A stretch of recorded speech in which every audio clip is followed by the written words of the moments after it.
The Los Angeles Lakers didn't make any trades at the NBA trade deadline, but they just made a fantastic move with the new signing of Spencer Dinwiddie.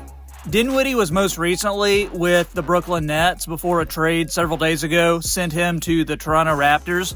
Well, the Raptors ended up waiving Dinwiddie. I'm not sure if he waved back or not, but I am sure that this signing is going to bode well for this Lakers franchise. That's the subject of today's video, so be sure you like and subscribe so you never miss NBA content that I'm putting out several times a week. One reason I like this move for LA is because Spencer Dinwiddie is an experienced guard who can play both backcourt positions, and he can bring lots of experience to this team. According to reports from Jovan Buha, he is a Lakers senior writer for The Athletic. Lakers general manager Rob Pelinka said that after the trade deadline, the Lakers' top priority was adding another ball-handling guard, and a lot of that is due to the uncertainty regarding Gabe Vincent. He's been out for basically the whole season with knee issues, so the Lakers really haven't gotten a chance to see what he can bring to their squad. But now with Dinwiddie, they have a guy who is not only reliable, but probably the best available guard that they could get this late in the season.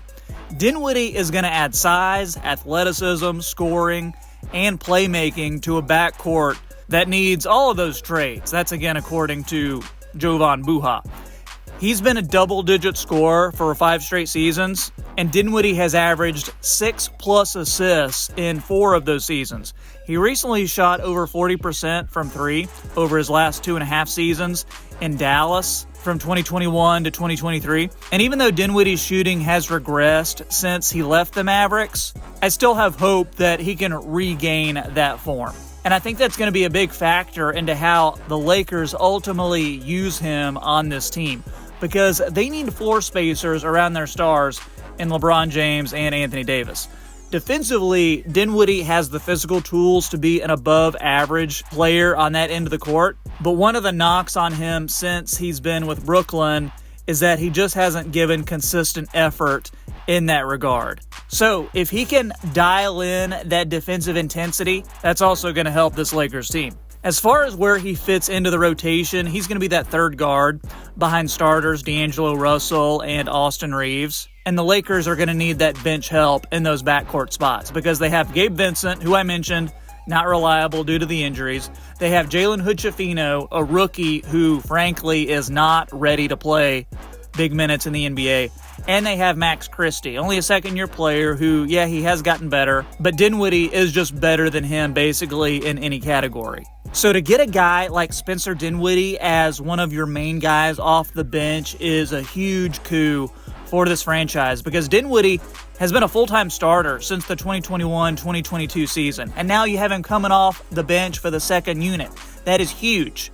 It could be one of those things where you have a 3-guard lineup: Russell, Reeves, Dinwiddie, and then LeBron and Anthony Davis to close out a game. That's a pretty good closing 5 right there. I also want to talk about what Lucas Kaplan, who is a writer for Nets Daily, he's covered Dinwiddie, and he has some thoughts on what the Lakers are receiving with this signing.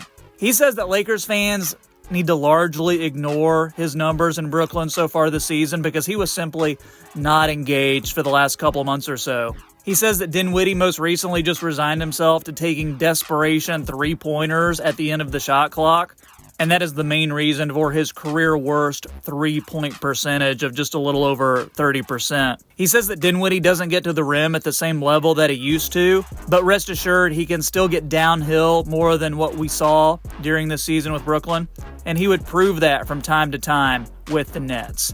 In many ways, though, Kaplan says he is the ideal modern combo guard for this Lakers offense. He's a legit threat off the ball and can certainly knock down spot-up threes. And when he assumes more pick-and-roll ball handling, he's pretty capable of making the right decision in that scenario.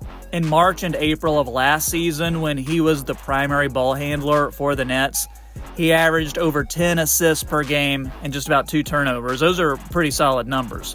Overall, though, he's going to be a nice complement to Reeves and Russell. And in terms of weaknesses, his defense, maybe not what it used to be, but still solid enough in that area. So it could just be one of those things where a change of scenery is necessary for Spencer to get his groove back, if you will. You'll recall, Spencer is originally from the Los Angeles area, so I think that homecoming could maybe inspire him to play a little bit better than what we have seen for the last season or so. But still, for what Spencer is going to be asked to do for this Lakers team as, a fourth or a fifth option, I think that's something he can definitely excel at. And I am excited to see how this new look Lakers team adjusts with Spencer Dinwiddie now on the roster. Guys, let me know what you think in the comments. Since you've watched this far, make sure you drop a like for the YouTube algorithm and click that subscribe button too so you never miss another NBA video. Recently did a video about Victor Wembanyama, talking about how historic his rookie season has been. It has just been mind-blowing when you dive into the numbers. This is a really fun video. Make sure you check it out. Let me know what you think, and I will catch you next time on the Half Court Report. Have a great day.